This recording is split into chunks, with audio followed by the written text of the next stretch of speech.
West Bengal board of primary education এর special educator 2025 এর new ভ্যাকান্সির এর নোটিফিকেশন বেরিয়ে গেছে। যে সমস্ত পরীক্ষার্থীরা প্রাইমারি স্কুলে চাকরি করতে যাও তাদের জন্য সুসংবাদ। আজকের নোটিফিকেশনটা দেখো, আমি সম্পূর্ণ পড়ে শোনাবো কতগুলো ভ্যাকান্সি আছে, কি ক্রাইটেরিয়া, কেমন ডিগ্রি লাগবে। ঠিক আছে, তো 2308টি ভ্যাকান্সি নিয়ে যে West Bengal board of primary এডুকেশনের বিজ্ঞপ্তি বেরিয়েছে সেটা আজকে আমি ডিসকাশন করছি এবং নোটিফিকেশনটা সবার সামনে পড়ে শোনাচ্ছি। সবার আগে বলে দিই ভ্যাকান্সি কতগুলো। ভ্যাকান্সি হচ্ছে 2308টি। ঠিক আছে, ডেট দেখো 15/9/2025। রিক্রুটমেন্ট নোটিশ দিবছে pertaining to direct recruitment of special education teacher in primary school. The West Bengal Board of Primary Education invites applications from the eligible candidates. দেখো এইটা পরে আমি মেন জায়গায় চলে যাই। দেখো নেম অফ পোস্ট হচ্ছে, দেখো special educator teacher in primary school. Scale of pay as per extant rule of the government of West Bengal. Special education নেবে এবং ওয়েস্ট বেঙ্গল গভর্নমেন্টের বেতনের যে স্কেল সেই অনুযায়ী কিন্তু বেতনটা দেওয়া হবে। কোয়ালিফিকেশন কি লাগবে? The candidate must be citizen of India. অবশ্যই ক্যান্ডিডেটকে ভারতের নাগরিক হতে হবে।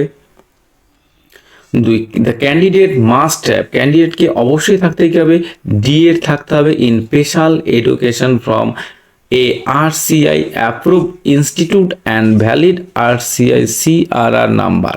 অতএব ক্যান্ডিডেটকে কিন্তু অবশ্যই ডি এর থাকতে হবে এবং স্পেশাল এডুকেশন যেটা RCI এর অ্যাপ্রুভ ইনস্টিটিউট থেকে করা, অথবা DLED with a recognised qualification from a RCI approved institution equivalent to DLED in special education and a valid CAR number, অথবা তাকে DLED এবং কোয়ালিফিকেশনের সার্টিফিকেট লাগবে যেটা DED in special education and valid CAR number আছে। ওকে, 2 নম্বর কি লাগবে? 6 month training of teaching in cross disability area in inclusive education. অতএব 6 মাসের একটা ট্রেনিং থাকতে হবে যেটা ডিসএবিলিটি মানে অক্ষম সম্পর্কিত এরিয়া জায়গা, সেখানে 6 মাসের একটা মিনিমাম একটা ট্রেনিং থাকতে হবে। ঠিক আছে, এবার কি বলছে? Medium of instruction A candidate village to B selected as special education teacher in Annie primary school must have the specific subject of the medium of instruction of the schools as first or second or third language at any of the secondary or higher secondary or equivalent academic level as elective of option। অর্থাৎ first language Bangla কিন্তু অবশ্যই জানতে হবে, বাংলা, ইংরাজি, এবং third language যেটা আছে সেটা কিন্তু অবশ্যই তাকে জানতে হবে। ঠিক আছে, এজ রিক্রুটমেন্ট বয়সটা কেমন হতে হবে? মিনিমাম 20, মানে মিনিমাম তাকে 20 বছর এবং ম্যাক্সিমাম 40 বছর কিন্তু থাকতে হবে। অর্থাৎ 20 থেকে কিন্তু 40 বছর বয়সে যারা আছে তারাই কিন্তু অ্যাপ্লিকেশনটা করতে পারবে। As on the first day of January 2025, এবার কিন্তু 2025 ফার্স্ট জানুয়ারি হিসেবে কিন্তু তোমার বয়সটা হিসাব করতে হবে। Upper age limit is relaxable for the scheduled tribe and other backward classes candidates and person with disability candidate as per extend norms of the state of government. দেখো এজ লিমিটটা যাদের SC ST গভর্নমেন্টের যে সমস্ত rule আছে সেই অনুযায়ী কিন্তু তারা ছাড় পাবে।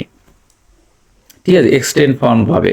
ঠিক আছে, এবার রিক্রুটমেন্ট অফ টেটটা কিভাবে? দেখো টেটের প্রসিডিওর কি বলছে? Passing or qualifying teacher eligibility TET is a mandatory eligibility, মানে সবাইকে কিন্তু টেট পরীক্ষাটা দিতে হবে। ওকে, টেট পরীক্ষা দিতে হবে।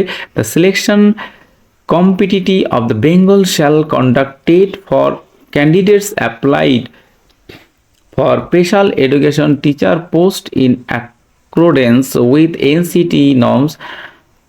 ঠিক আছে, অবশ্যই কিন্তু NCT এর যে ফর্ম আছে সেই অনুযায়ী কিন্তু টেট পরীক্ষা তাকে দিতে হবে। অপশন কি বলছে? The candidate who had already pass TET and otherwise eligible for the post may also apply for the post. যারা অলরেডি পাস করে আছে তারাও কিন্তু অ্যাপ্লাই করতে পারে। The selection committee of the board for the purpose of selection shall take option for the candidate who have already hold TET. অনেকে দেখো TET pass করেছে, হোল্ডে আছে, তারাও কিন্তু এসব কিছু অ্যাপ্লিকেশন করতে পারে। ঠিক আছে, then selection parameter, selection of special education teacher shall be made on the basis aggregate marks, মানে কত নম্বর পরীক্ষা হবে দেখো। ওয়েটরি ফর টেট 80 নম্বরের টেট হবে। Demonstration of classroom teaching in interview, তোমাকে ক্লাসরুমে একটা ডেমো দিতে হবে, তার জন্য থাকবে 10 নম্বর এবং ইন্টারভিউয়ের জন্য থাকবে 10 নম্বর। টোটাল কিন্তু তোমাকে 100 নম্বরের পরীক্ষা হবে। আবার বলে দিই, 80 নম্বরের টেট হবে, 10 নম্বর থাকবে ডেমো ক্লাসের জন্য আর 10 নম্বর থাকবে ইন্টারভিউ। ঠিক আছে, ইন্টারভিউ আর যে ডেমনস্ট্রেশন অফ ক্লাস, ঠিক আছে, টোটাল 100 নম্বরের পরীক্ষা হবে। প্রেফারেন্স অফ ডিপিএসসি আর CPSC, a candidate is required to give a preference of district primary school council, DPSC or primary school council under jurisdiction of which he or she is to be posted if selected, availability of appropriate medium wise and category wise vacancy। বলছি এই যে নিয়োগটা কিভাবে, preference DPSC অথবা PSC তোমাকে যেভাবে নিয়োগ দেবে তোমাকে তো সেইভাবে নিয়োগটা নিতে হবে আর কি। ঠিক আছে, দেখো তুমি যেখানে চাকরি পাবে ডিপিএসসি উপর ডিপেন্ড করবে। বেশ, অ্যাপ্লিকেশন ফি লাগবে কি দেখো, জেনারেল ক্যাটাগরির জন্য অ্যাপ্লিকেশন ফি লাগবে 600 টাকা। ঠিক আছে, ওবিসি এ এবং ওবিসি বি দের জন্য লাগবে 500 টাকা। এসসি এসটি এবং ইডাব্লিউএস এবং ফিজিক্যাল চ্যালেঞ্জ ক্যান্ডিডেট জন্য কোনো টাকা পয়সা লাগবে না। তাহলে জেনারেলদের জন্য লাগবে 600 টাকা। দেখো জেনারেলদের জন্য 600 টাকা, ওবিসির জন্য 500 টাকা, আর SC ST EWS physical challenge ক্যান্ডিডেটের জন্য কোনো টাকা পয়সা লাগবে না। Quota for reservation, the quota for reservation will be applicable as per the extent policy of the government of West Bengal. West Bengal এর যে এক্সটেন্ট পলিসি আছে তার উপর কিন্তু কোটাটা নির্ভর করবে। Application modalities, the schedule of obtaining application form and substituting field in application form to online mode will be notified very shortly. অ্যাপ্লিকেশনটা কি হবে, অ্যাপ্লিকেশনটা তোমরা দেখো অ্যাপ্লিকেশন ফর্ম তো অনলাইনে কিন্তু অ্যাপ্লিকেশনটা করা হবে এবং তার নোটিফিকেশনটা কিন্তু খুব শীঘ্রই আসবে। ঠিক আছে, অনলাইনে কিন্তু তোমাকে অ্যাপ্লিকেশন করতে হবে এবং সেই ফুল নোটিফিকেশনটা কিন্তু খুব শীঘ্রই চলে আসবে। কিভাবে অ্যাপ্লিকেশন করতে হয় ফুল প্রসেস, তোমরা আমার চ্যানেলটাকে ফলো করতে থাকো।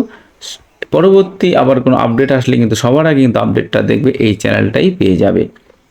ঠিক আছে, তো ভিডিওটা যদি ভালো লেগে থাকে তাহলে অবশ্যই লাইক কমেন্ট শেয়ার করবে এবং পরবর্তী ভিডিও সবার আগে পাওয়ার জন্য চ্যানেলটিকে সাবস্ক্রাইব করো এবং বেল আইকনটা ক্লিক করে রাখো। ওকে, সবাই ভালো থেকো, টাটা।